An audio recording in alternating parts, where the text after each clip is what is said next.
আমাদের বাড়ির পাশে অনেক সুন্দর মিষ্টি আলু শাক হয়েছে। এই শাকে রয়েছে ভিটামিন সি, এ, আয়রন, ম্যাঙ্গানিজ ও ফাইবার। মিষ্টি আলু শাকে রয়েছে ভিটামিন এ, যা আমাদের ত্বকের এবং স্কাল্পের নিঃসরণকে নিয়ন্ত্রণ করে, ময়েশ্চারাইজার ধরে রাখে। অতিরিক্ত তেল বা সিবাম নিঃসরণ হলে ব্রণ হয়।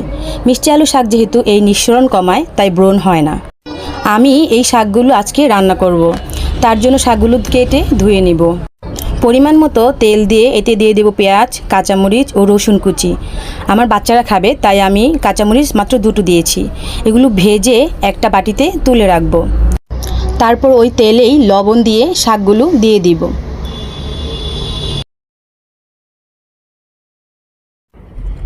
ঢাকনা দিয়ে ঢেকে 5 থেকে 6 মিনিট রান্না করব।